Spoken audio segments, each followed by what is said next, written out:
മാതാപിതാക്കളെ, ഏറ്റവും സ്നേഹം നിറഞ്ഞ കുഞ്ഞുങ്ങളെ, ആദ്യം തന്നെ ഇങ്ങനൊരു ടോപ്പിക്, ഇങ്ങനൊരു അവസരത്തിൽ നിങ്ങളോട് സംസാരിക്കാൻ ഞാൻ അറിയിക്കുന്നു. കാരണം എത്ര പറഞ്ഞാലും മതി വരാത്ത ഒരു ടോപ്പിക്കാണ് കുട്ടികളുടെ സ്ട്രെസ്.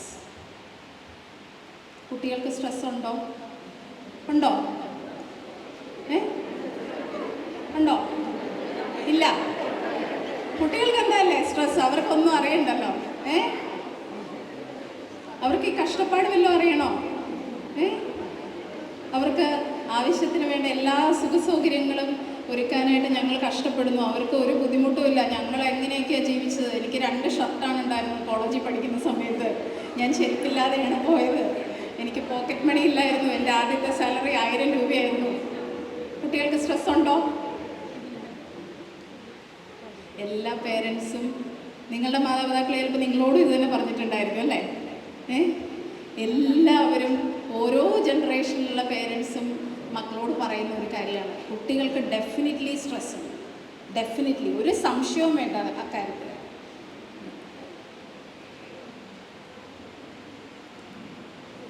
എന്തുകൊണ്ടാണ് കുട്ടികൾക്ക് സ്ട്രെസ് വരുന്നത്? ഡിപ്രഷനൊക്കെ വെറുതെയാണ്, തോന്നലാണ് എൻ്റെ.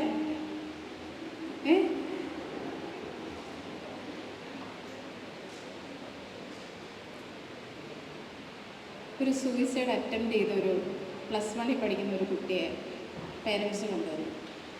ഞാൻ ചോദിച്ചു, ഇതിനു മുമ്പ് എപ്പോഴെങ്കിലും ഇതിനെപ്പറ്റി ഇങ്ങനെ എന്തെങ്കിലും ഒരു ഇത് പറഞ്ഞിട്ടുണ്ട്? 5ാം ക്ലാസ് തൊട്ട് അവൾ പറയുന്നത് എനിക്ക് മരിക്കണം എന്നൊക്കെ തോന്നുന്നുണ്ട് അമ്മേന്ന്. അത് പിന്നെ നമ്മൾ ചുമ്മാ വെറുതെ പേടിപ്പിക്കാനായിട്ട് പറയുള്ളൂ.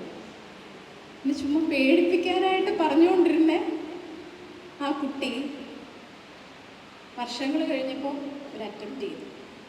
എന്തുകൊണ്ടാണ്? നമ്മൾ വിചാരിക്കും കുട്ടികൾക്ക് പ്രോബ്ലംസ് ഇല്ലെന്ന്. കുട്ടികൾ നന്നായിട്ട് ഒബ്സർവ് ചെയ്യുന്നവരാണ്.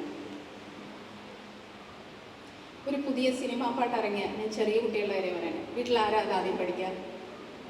ഏറ്റവും ഇളയ വെച്ച് അല്ലേ? എന്തുകൊണ്ടാണ്?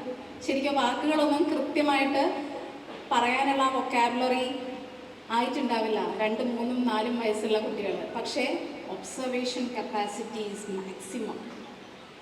നമ്മൾ വലുതായി വരുമ്പോൾ ആ ഒബ്സർവേഷൻ കുറഞ്ഞു പോകുന്ന, നമ്മുടെ ശ്രദ്ധക്കുറവ്, നമ്മൾ പല കാര്യങ്ങളിലും ബിസി ആകുന്നു, നമ്മുടെ ഫോക്കസ് പോകുന്നു. കുഞ്ഞുങ്ങളിതെല്ലാം ഒരു സ്പോഞ്ച് പോലെ അബ്സോർബ് ചെയ്യും എല്ലാ കാര്യങ്ങളും. പേരൻസ് തമ്മിലുള്ള സംഭാഷണങ്ങൾ, വീട്ടിലത്തെ അറ്റ്മോസ്ഫിയർ.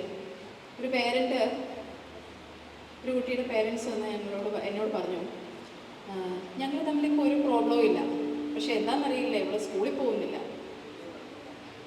ഞങ്ങൾ തമ്മിൽ വഴക്കുണ്ടാക്കുന്നില്ല. ഓക്കെ, വഴക്കുണ്ടാക്കുന്നില്ലേ? അപ്പം നിങ്ങൾ തമ്മിൽ എങ്ങനെയാണ് സംസാരിക്കുന്നത്? കുട്ടികളുടെ കാര്യങ്ങളൊക്കെ ഡിസ്കസ് ചെയ്യുന്നു. കുട്ടികളുടെ കാര്യങ്ങളൊന്നും ഡിസ്കസ് ചെയ്യാറില്ല. ഞങ്ങൾ തമ്മിൽ സംസാരിക്കുന്നില്ല. സംസാരിച്ച് കഴിഞ്ഞ് കഴിഞ്ഞാൽ പ്രശ്നം. സംസാരിച്ച് കഴിഞ്ഞാൽ ആകെ പ്രശ്നം. ഞങ്ങൾ സംസാരിക്കത്തില്ല, പക്ഷെ വഴക്കുണ്ടാക്കുന്നില്ല. വീട്ടിൽ ഒരു പ്രോബ്ലവും ഇല്ല. വീട്ടിലൊരു പ്രോബ്ലം ഇല്ലേ? വീട്ടിലത്തെ ആ ഒരു പിരിമുറുക്കം, അറ്റ്മോസ്ഫിയർ, നെഗറ്റീവ് എനർജി കുട്ടികൾ മനസ്സിലാക്കുന്നില്ല എന്നാണോ നമുക്ക് തോന്നുന്നത്? തീർച്ചയായിട്ടും. ഒത്തിരി കുട്ടികളെ, ഇപ്പോൾ എൻട്രൻസ് പഠിക്കുന്നവർ അല്ലെങ്കിൽ വേറെ കോമ്പറ്റേറ്റീവ് എക്സാംസിന് വേണ്ടി പഠിക്കുന്ന കുട്ടികളോടൊക്കെ അവരുടെ സ്ട്രെസ്സിനെ പറ്റി സംസാരിക്കുമ്പോൾ അവർക്ക് പറയാനുള്ളത് ഈ എക്സാമിനെ പറ്റിയുള്ള ടെൻഷനേക്കാളും അവർ പറയുന്നത് ഫാമിലി പ്രോബ്ലംസാണ്. എന്താണെന്നറിയോ? ഏറ്റവും കോമൺ ആയിട്ട് എല്ലാ കുട്ടികളും പറയുന്ന കാര്യം എന്താണെന്നറിയോ? അറിയാമോ?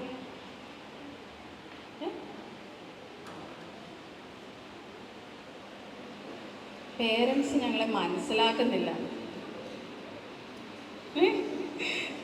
തലയാട്ടോ എന്ന് ചിരിക്കുക.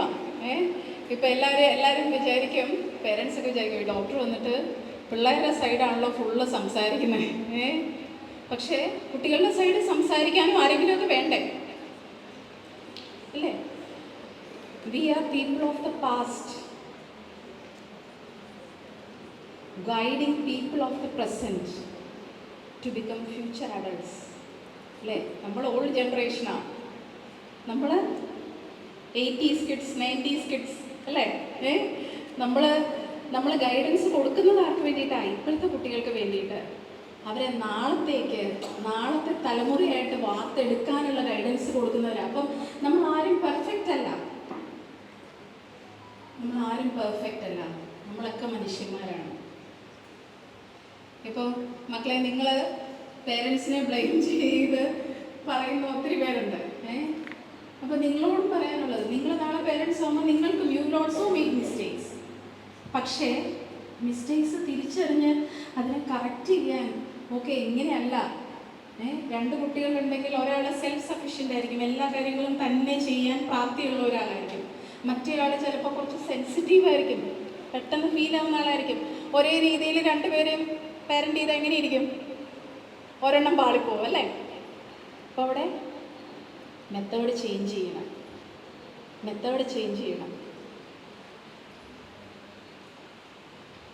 ഇന്നലെ +1 എക്സാം കഴിഞ്ഞിട്ടൊരു മോൻ നേരെ എന്നെ വന്ന് കണ്ടു.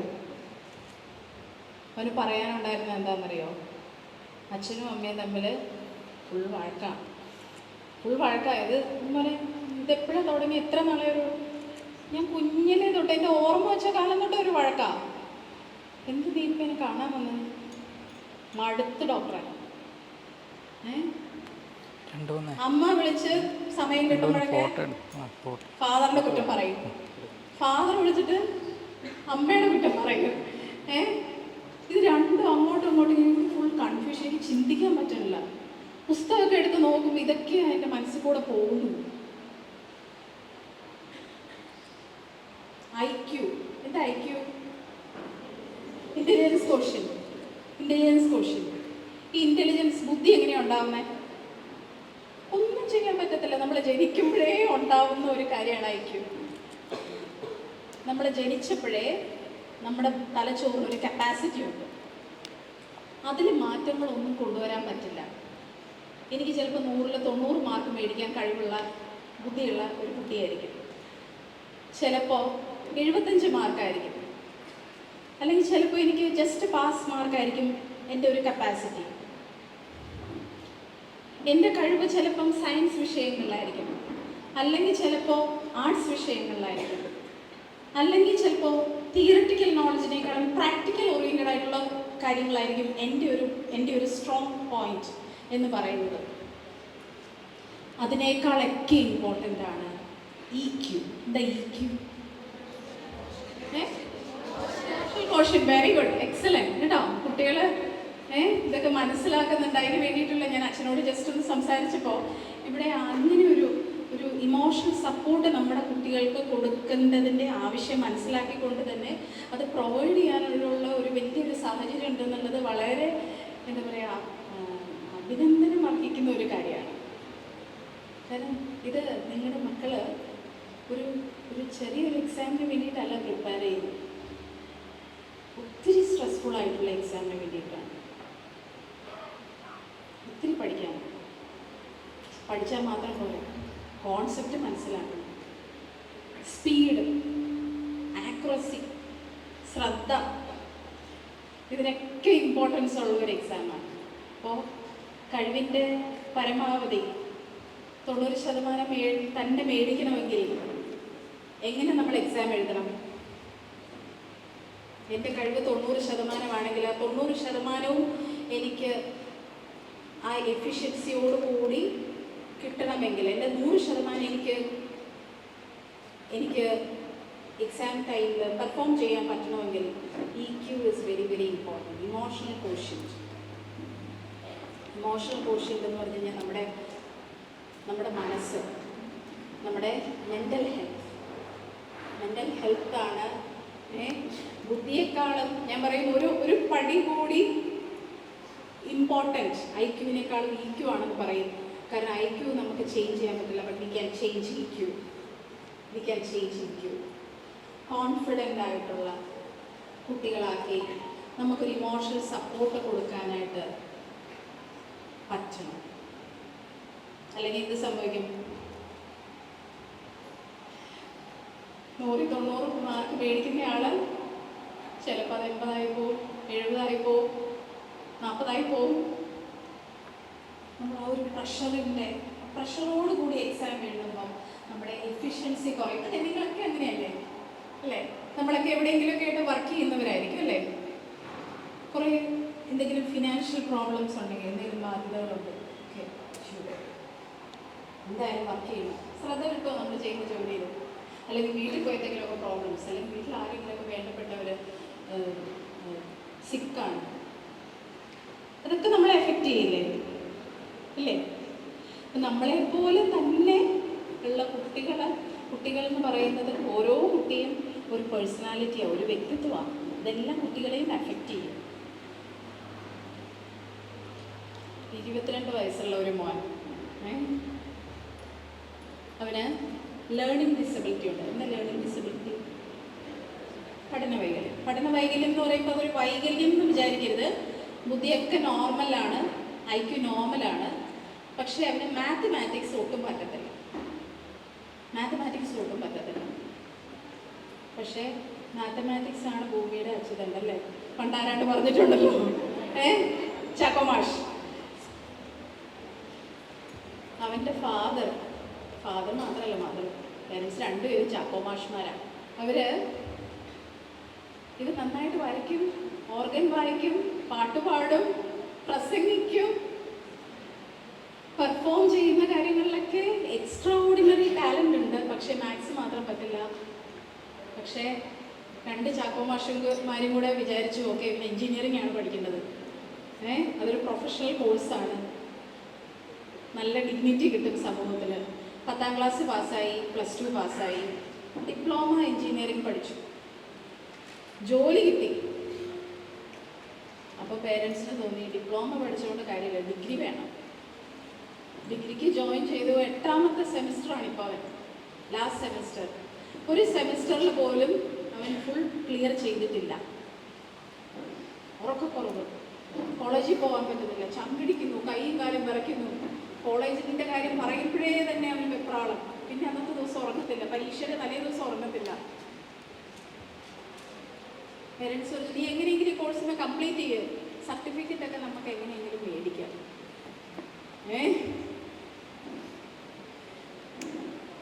അങ്ങനെയും കൂടെ കേട്ടപ്പോഴോ അവൻ്റെ ടെൻഷൻ ഇരട്ടിയായി. ഞാൻ ഈ ചെയ്യുന്നത് ശരിയല്ല, അല്ലേ? ഞാൻ ചെയ്യുന്നത് ശരിയല്ല. നല്ല മോറൽ വാല്യൂസ് ഉള്ള ഒരു കുഞ്ഞാണ് കേട്ടോ. എനിക്ക് ചെയ്യുന്നത് ശരിയല്ല. അപ്പം ഇനിയിപ്പോൾ എന്ത് ചെയ്യും? ഡിപ്ലോമ കഴിഞ്ഞ് 3 വർഷമായി, ഇത് നിർത്താൻ പറ്റില്ല, തിരിച്ച് മടങ്ങിപ്പോകാൻ പറ്റില്ല, കാരണം 3 വർഷത്തെ ഗ്യാപ്പ് വന്നു. പേരൻസിനോട് ഞാൻ ഈ കാര്യം പറഞ്ഞപ്പോൾ പേരൻസ് പറഞ്ഞു, അവൻ്റെ ഇഷ്ടത്തിന് വിട്ടാൽ ഒരു കുഴപ്പമില്ല, അവന് ഇഷ്ടമല്ലെങ്കിൽ അവൻ ആ കോഴ്സ് ഡ്രോപ്പ് ചെയ്തോട്ടെ, നോ പ്രോബ്ലം. അവൻ പറയുന്നത് പോലെ ചെയ്യാം. അവൻ പറയുമോ? എന്ത് തോന്നുന്നു? പറയോ മക്കളെ? ഒരിക്കലും പറയില്ല. അതെന്താ മനസ്സിലാവാതെ പോയ പേരൻസ്?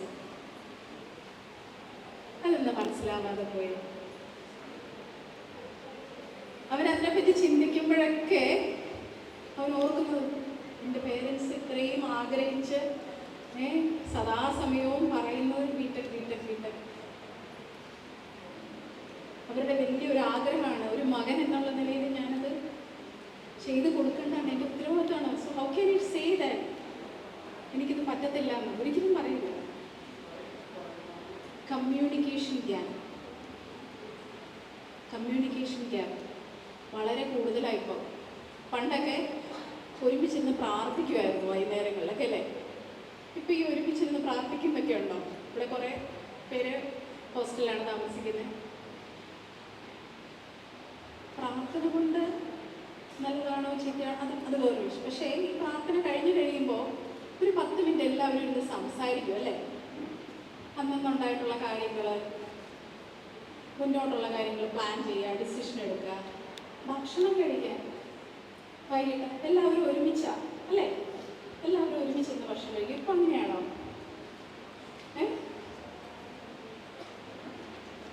ഇപ്പം എല്ലാവരും ഉണ്ടല്ലോ, അപ്പം യൂട്യൂബ് വീഡിയോ, അപ്പം ഫേസ്ബുക്ക് വീഡിയോ, എല്ലാവരും ഒരു പ്ലേറ്റിൻ്റെ മുകളിലൊക്കെ ഒരു ഫോണുണ്ട്. മോൻ ഇൻസ്റ്റഗ്രാം വീഡിയോ, മോള് ബംബ്ലാർ.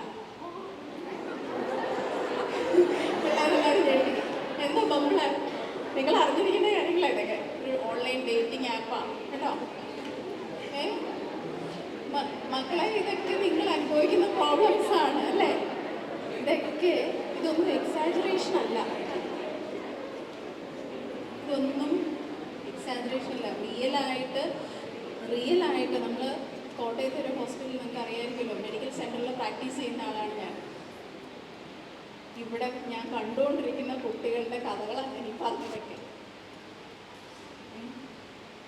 ഒരുപാട് കഥകളുണ്ട്, ഒരുപാട് കഥകൾ.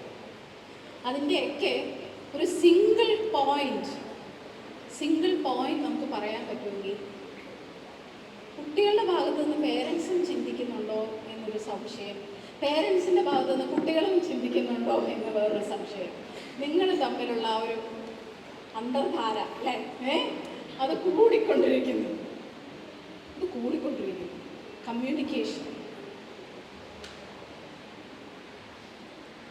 കമ്മ്യൂണിക്കേഷൻ ഒരു വലിയ പ്രോബ്ലമാണ്. ഒരു മോൻ, വേറൊരു സ്റ്റോറി പറയാം. ബിടെക് പഠിച്ചു, മിടുക്കൻ. അവൻ്റെ ഫാദറും ചാക്കോ മാഷ. അപ്പോൾ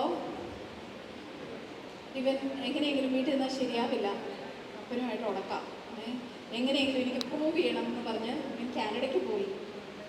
പക്ഷേ അവൻ്റെ ഒരു ബാഡ് ലക്ക് കൊണ്ട് അവിടുത്തെ കാര്യങ്ങളൊന്നും ശരിയായില്ല. പോയിൻറ്റ്സ് കുറവ്, ഫ്രഞ്ച് പഠിച്ചുകൊണ്ടിരിക്കുക പോയിൻറ്റ്സ് കൂട്ടാൻ. ഉറക്കം തീരെയില്ല. അവിടുത്തെ ക്ലൈമറ്റും ഒക്കെ അറിയാമല്ലോ, എക്സ്ട്രീം തണുപ്പും കാര്യങ്ങളും. അപ്പോൾ ഒട്ടും പറ്റുന്നില്ല, അവിടെ ഫ്രണ്ട്സ് ഇല്ല. അപ്പോൾ നമുക്കൊന്ന് ഷെയർ ചെയ്യാൻ ഒരാളില്ല അല്ലേ, ഈ ഭാരമൊക്കെ ഒന്ന് ഇറക്കി വെക്കാൻ. അതല്ലേ ഏറ്റവും വേണ്ടതല്ലേ നമുക്കൊക്കെ. മാതാപിതാക്കളുടെ, നമ്മൾ പിള്ളേരുടെ കാര്യം പറയുമ്പോൾ പേരൻസിൻ്റെ കാര്യം, നമുക്കൊക്കെ എന്തോരം ടെൻഷനുകളുണ്ട്. ഇതൊക്കെ ഒന്ന് ഇറക്കി വെക്കാൻ ആരോടാ ഒന്ന് ഇറക്കി വെക്കാൻ പറ്റുന്നത്? നമ്മളെ ജഡ്ജ് ചെയ്യാതെ കേട്ടിരിക്കാൻ. ചിലപ്പോൾ അവർക്ക് സൊല്യൂഷനൊന്നും പറഞ്ഞു തരാൻ പറ്റത്തില്ലായിരിക്കും, പക്ഷേ ജഡ്ജ് ചെയ്യാതെ കേട്ടിരിക്കാൻ ഒരാൾ ആരാ ഉള്ളത്? ഇപ്പം ഈ മോൻ ഒത്തിരി സ്ട്രെസ് അനുഭവിക്കുന്നു, ഒത്തിരി സ്ട്രെസ്. നാട്ടിലേക്ക് വരാൻ പറ്റില്ല, കാരണം ഫാദർ ചോദിക്കും എന്തായി പോയിട്ട്, ഒന്നും ആയില്ല, വട്ടപൂജ്യം അല്ലേ. ആ സിനിമയൊക്കെ നമ്മൾ കൈയടിച്ച് പ്രോത്സാഹിപ്പിച്ചു. നിങ്ങളുടെ ജനറേഷൻ, നമ്മുടെ ജനറേഷൻ തന്നെയാണ് തിയേറ്ററിൽ വിജയിപ്പിച്ചത്. പക്ഷേ അതിൽ നിന്നുള്ള ആ മെസ്സേജസ് നമ്മൾ ഉൾക്കൊള്ളുന്നുണ്ടോ? ഇപ്പം നമ്മൾ ന്യൂസ്, ഇതെല്ലാം ഇൻ്റർ കണക്റ്റഡാണ്. ന്യൂസുകളൊക്കെ കാണുന്നത് അല്ലേ, ഒരു ഇമ്പൾസീവാണ് കുട്ടികൾ. അവർക്ക് സോഫ്റ്റ് ഫീലിങ്സ്, അനുകമ്പ, ക്ഷമ, ദയ, കരുണ, അതൊക്കെ കുറഞ്ഞു വരിക, എടുത്തു ചാടുന്നു. ഒരു പരിചയമില്ലാത്ത എവിടെയോ കിടക്കുന്ന ഒരു ആളെ ഇൻസ്റ്റാഗ്രാം വഴി ചാറ്റ് ചെയ്തിട്ട്, റിലേഷൻഷിപ്പ് അല്ല സിറ്റുവേഷൻഷിപ്പ്. എന്താ സിറ്റുവേഷൻഷിപ്പ്? നിങ്ങൾ അറിഞ്ഞിരിക്കണം, പേരൻസ് ഇതൊക്കെ അറിഞ്ഞിരിക്കണം. എന്താ സിറ്റുവേഷൻഷിപ്പ്? അറിയില്ലേ? സിറ്റുവേഷൻഷിപ്പ് എന്ന് വെച്ചാൽ ഭയങ്കര സീരിയസ് ആയിട്ടുള്ള, കല്യാണം കഴിക്കുമെന്ന് ഉറപ്പൊന്നുമില്ല, സീരിയസ് അല്ല. ചിലപ്പോൾ കല്യാണം കഴിക്കാം, കല്യാണം കഴിക്കാതിരിക്കാം, അങ്ങനെ അതായത് ഒരു കമ്മിറ്റ്മെൻ്റ് ഇല്ലാത്തൊരു ഇത്. 6ാം ക്ലാസ്സിൽ പഠിക്കുന്ന ഒരു മോൾ എന്നോട് പറഞ്ഞതാണ്. ഞാൻ ചോദിച്ചു, മോളെ ഇതിപ്പം ഫോൺ ഇത്രയും യൂസ് ചെയ്ത് കഴിഞ്ഞ് കഴിഞ്ഞാൽ, ഇത്രയും മണിക്കൂറുകൾ യൂസ് ചെയ്ത് പഠിത്തം, റിലേഷൻഷിപ്പും സ്റ്റഡീസും എനിക്ക് ഒരുമിച്ച് കുഴപ്പമില്ലാതെ കൊണ്ടുപോകാൻ പറ്റുന്നുണ്ടോ? 6ാം ക്ലാസ്സിൽ പഠിക്കുന്ന കുട്ടി, റിലേഷൻഷിപ്പിൻ്റെ സ്പെല്ലിങ് അവൾക്ക് നന്നായി കറക്റ്റായിട്ട് എഴുതാൻ അറിയാമോ എന്ന് എനിക്കറിയില്ല. പ്രിയമുള്ളവരെ, ആരുടെയൊക്കെയോ കഥകൾ ഞാനിവിടെ പറയുമ്പോൾ നമുക്കത് വേറെ ആരുടെയൊക്കെയോ അല്ലേ, നമ്മൾ അനുഭവിക്കാത്ത, നമ്മൾ എക്സ്പീരിയൻസ് ചെയ്യാത്ത കഥകളെല്ലാം കെട്ടുകഥകളാണ് നമുക്ക് അല്ലേ. പണ്ട് ആരാണ്ടോ അങ്ങനെയോ പറഞ്ഞിട്ടില്ലേ? ഇതെല്ലാം നമ്മുടെ സമൂഹത്തിൽ നടക്കുന്ന കാര്യങ്ങളാണ്, ഇന്ന് സമൂഹത്തിൽ നടക്കുന്ന കാര്യങ്ങളാണ്. ഒരു കോമ്പറ്റീറ്റീവ് എക്സാമിന് വേണ്ടി ഞാനിപ്പോൾ നിങ്ങളെയൊക്കെ കാണുമ്പോൾ, ഞാൻ എൻട്രൻസ് പഠിച്ച ഒരു കാലഘട്ടമാകുമ്പോൾ വന്നു. പക്ഷേ ആ കാലഘട്ടത്തിൽ ഒത്തിരി മാറി കേട്ടോ. ഞങ്ങളുടെയൊക്കെ കാലഘട്ടത്തിൽ കുറച്ചുകൂടെ നമ്മളുടെ കഴിവ് എന്താണോ, കാരണം സ്ട്രെസ് അത്രയും ഇല്ല. സ്ട്രെസ് ഇല്ലാത്തത് കൊണ്ട് തന്നെ നമ്മുടെ കഴിവ് എത്രയാണോ അത്രയും നമുക്ക് പഠിക്കാൻ പറ്റും. പഠിച്ചതൊക്കെ ഓർമ്മയുണ്ടാവും, അതിനനുസരിച്ചുള്ള മാർക്ക് കിട്ടും ഏറെക്കുറെ. പക്ഷെ ഇപ്പോൾ അങ്ങനെയല്ല. അതുകൊണ്ട് തന്നെ സ്ട്രെസ് എന്ന് പറയുന്നത് ഇനിയുള്ള കാലത്ത് മക്കളും മനസ്സിലാക്കേണ്ട കാര്യം, സ്ട്രെസ് ഒരിക്കലും കൂടപ്പിറപ്പാണ്. അത് അങ്ങനെ തന്നെ ഉണ്ടാവും. പക്ഷേ ഡീസ്ട്രെസ് ചെയ്യാനുള്ള കാര്യങ്ങൾ നമ്മൾ ഒരു എഫേർട്ട് എടുത്ത് കണ്ടുപിടിക്കുന്നു. എന്നാൽ മാത്രമേ ഇത് രണ്ടും തമ്മിൽ ബാലൻസ് ചെയ്ത് പോകത്തുള്ളൂ അല്ലേ. ഡീസ്ട്രെസ് ചെയ്യാനുള്ള മാർഗങ്ങളിൽ പേരൻസ് എന്നുള്ള നിലയ്ക്ക് നിങ്ങൾക്ക് ചെയ്ത് കൊടുക്കാൻ പറ്റുന്ന ഏറ്റവും വലിയത് കുട്ടികളുമായിട്ട് ബോണ്ട് ഉണ്ടാക്കിയെടുക്കുക എന്നുള്ളതാണ്. ഈ ബോണ്ട് ഉണ്ടാക്കിയെടുക്കാൻ പറ്റിക്കഴിഞ്ഞ് കഴിഞ്ഞാൽ നിങ്ങൾ വിജയിച്ചു. പിന്നെ ഒന്നും പേടിക്കണ്ട, ഇവരെവിടെ വേണേലും പൊക്കോട്ടെ. അതിനൊരു പ്രോബ്ലം ഉണ്ടെങ്കിൽ ഫസ്റ്റ് ഏറ്റവും ആദ്യം അവൻ ചിന്തിക്കും, ഓടി എനിക്ക് വീട്ടിൽ വരണം, എൻ്റെ അമ്മയോട് ഇത് പറയണം. ഇതിനൊരു സൊല്യൂഷൻ എൻ്റെ പേരൻസിനെ ഇത് ഹാൻഡിൽ ചെയ്യാൻ പറ്റും, എനിക്ക് തന്നെ ഇത് ഹാൻഡിൽ ചെയ്യാൻ പറ്റത്തില്ല. ഉറപ്പോടുകൂടി നിങ്ങൾക്ക് പറയാൻ പറ്റും. അങ്ങനെ ഒരു ബോണ്ടിങ് കുട്ടികളുമായിട്ട് ഉണ്ടാക്കി കഴിഞ്ഞ് കഴിഞ്ഞാൽ പിന്നെ ഒന്നും കൊണ്ട് പേടിക്കണ്ട. ഒരു റിലേഷൻഷിപ്പിൽ അകപ്പെട്ടു പോയി പ്രശ്നമായി വന്ന് പറയും. ഡ്രഗ് യൂസിലോട്ട് പോയി അല്ലെങ്കിൽ ഒരു മോശം കൂട്ടുകെട്ടിലോട്ട് പോയി വന്ന് പറയും. ഒരു തെറ്റ് ചെയ്തു വന്ന് പറയും. ഒരു മിസ്റ്റേക്ക് പറ്റി വന്ന് പറയും. എനിക്ക് പറ്റുന്നില്ല എന്ന് വന്ന് പറയും. എനിക്ക് പഠിച്ചിട്ട് തന്നെ കയറുന്നില്ല, എനിക്ക് കോൺസെൻട്രേറ്റ് ചെയ്യാൻ പറ്റുന്നില്ല എന്ന് വന്ന് പറയും. ഈ ഒരു ക്ലാസ്സല്ല, ഒരു ഡിസ്കഷനിൽ നിങ്ങൾ മനസ്സിലാക്കേണ്ട ഒറ്റ പോയിന്റ് എന്നാണ്. ഒരേ ഒരു പോയിന്റ്, വേറെ പറഞ്ഞതെല്ലാം മറന്നു പോയാൽ പോലും ഒരേ ഒരു പോയിന്റ്, കമ്മ്യൂണിക്കേഷൻ, ബോണ്ടിങ്, അറ്റാച്ച്മെന്റ്.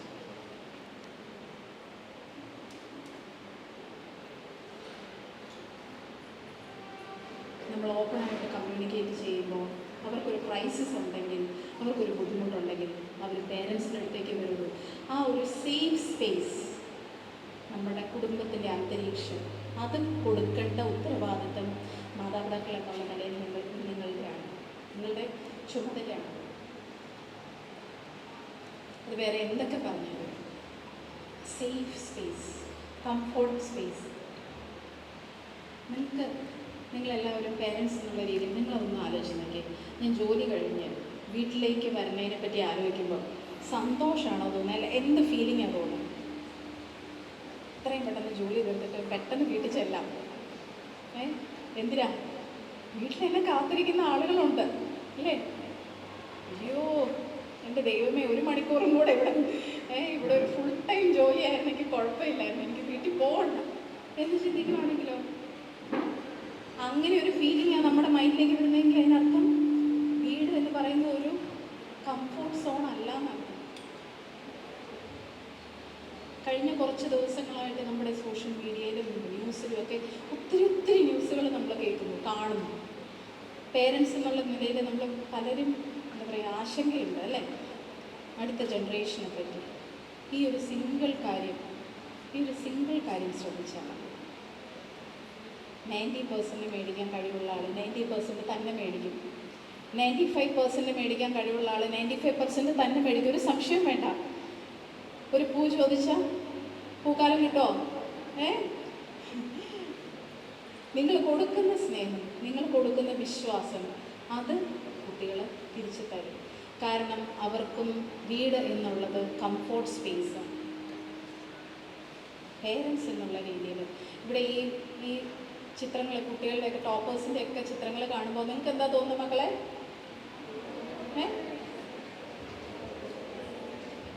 അതുപോലെ നമ്മുടെയും വരണത് മാതാപിതാക്കൾ ആഗ്രഹിക്കും അല്ലേ? ഓഫ് കോഴ്സ് ആഗ്രഹിക്കും. നിങ്ങൾക്ക് തോന്നും, മോട്ടിവേഷൻ തോന്നും അല്ലേ? എൻ്റെ ചിത്രവും അങ്ങനെ വരണം എന്നുള്ളത് മോട്ടിവേഷൻ തോന്നുമ്പോൾ അത് പുറകിൽ നിന്നുള്ളൊരു പുഷാണ്, നമ്മളെ മുമ്പിലോട്ടാണത് നയിക്കുന്നത്. നന്നായി പഠിക്കാൻ 70% കിട്ടുന്നയാൾ 75% മേടിക്കാനുള്ള ഒരു പുഷ്. സ്ട്രെസ്ഡ് ആണെങ്കിലോ ഇതൊക്കെ കാണുമ്പോൾ എന്ത് തോന്നും? സ്ട്രെസ്ഡ് ആണെങ്കിൽ അയ്യോ തോന്നാറില്ലേ? ചങ്കിടിപ്പൊക്കെ തോന്നാറില്ലേ? കൈ വരയ്ക്കത്തില്ലേ? തലയ്ക്ക് പെരുപ്പ്? എക്സാമിൻ്റെ നിങ്ങൾ ബോർഡിലൂടെയൊക്കെ നോക്കി ഇവിടെ എക്സാമിൻ്റെ തലേന്ന് ചിലപ്പോൾ ഉറങ്ങാനൊക്കെ കുറച്ച് പാടായിരിക്കും. പഠിച്ചത് ചിലപ്പോൾ ബ്ലാങ്ക് ആയി പോകും. ചിലപ്പോൾ ഇപ്പം പോയമാറാണോ എന്ന് എനിക്കറിയില്ല, ക്ലിക്ക് ചെയ്യേണ്ട സ്ഥലത്ത് ബി ആയിരിക്കും ക്ലിക്ക് ചെയ്യുന്നത്. അല്ലെങ്കിൽ ചിലപ്പോൾ ഒരു പ്ലസ് അല്ലെങ്കിൽ ഒരു മൈനസ് ആയിട്ട് കൺഫ്യൂഷൻ വരും, വിട്ടുപോകും. പിള്ളേരെ ഡിസ്കസ് ചെയ്യുക. സ്ട്രെസ് ഫ്രീ ആയിട്ടിരിക്കുമ്പോൾ അതൊരു മോട്ടിവേഷനാണ് തരുന്നത്, നമുക്ക് മുന്നോട്ട് മൂവ് ചെയ്യാനുള്ള ഒരു ഊർജ്ജമാണ് തരുന്നത്. വേറെ സ്ട്രെസ്ഡ് ആണെങ്കിൽ ഇതെല്ലാം പുറകിലേക്ക് നമ്മളെ പിടിച്ച് വലിക്കും. അപ്പോൾ കുട്ടികൾക്ക് നമ്മൾ കൊടുക്കേണ്ടത് സെൽഫ് കോൺഫിഡൻസ് അല്ലേ? ധൈര്യമായിട്ട് പോയി പരീക്ഷ എഴുതും, പേരൻസ് ഉണ്ട് ഇവിടെ എന്നൊരു വാക്ക് അവർക്ക് കൊടുക്കും. ഇത് ഇവിടെ കൊണ്ട് അവസാനിക്കുന്നുണ്ടോ? ഒരിക്കലും ഇല്ല അല്ലേ? അവർക്ക് ലൈഫിൽ ഒത്തിരി കടമ്പകൾ കടക്കാനുണ്ട് അല്ലേ? MBBS കഴിയുമ്പോൾ MD എൻട്രൻസ് വരത്തില്ലേ? അപ്പോൾ ആ കടമ്പകളിലൊക്കെ നമ്മൾ ഈ ഒരു കരുതലും ഈ ഒരു സപ്പോർട്ടും കൊടുക്കണം. അപ്പോൾ ഇതാണ് ഒരു സിംഗിൾ ടേക്ക് ഹോം മെസ്സേജ് എന്ന് പറയുന്നത്, ഈ ഒരു പോയിന്റ്. അപ്പം wish all the very best കേട്ടോ. മെയിലാണ് എക്സാം അല്ലേ? Wish all the very best. നന്നായിട്ട് പഠിക്കുക. ആൻഡ് പേരൻസിനെ നമ്മൾ മനസ്സിലാക്കുക അവരുടെ ഭാഗത്തു നിന്ന്. അതും ചിന്തിച്ചുകൊണ്ടിരുന്ന് കഴിഞ്ഞാൽ നമ്മളെങ്ങും എത്തത്തില്ല അല്ലേ? ഇന്നലെ എന്നെ വന്ന് കണ്ട കുട്ടി +1 എക്സാം എഴുതിയവൻ ബ്ലാങ്ക് ആയിപ്പോയി. ഈ പേരൻസ് തമ്മിലുള്ള പ്രോബ്ലംസ്, ക്വസ്റ്റ്യൻ പേപ്പർ കണ്ടു ഒന്നും പഠിച്ചൊന്നും ഓർമ്മയെ വരുന്നില്ല. അപ്പോൾ നിങ്ങളും ആ ഒരു ട്രാക്കിലേക്ക് വരിക.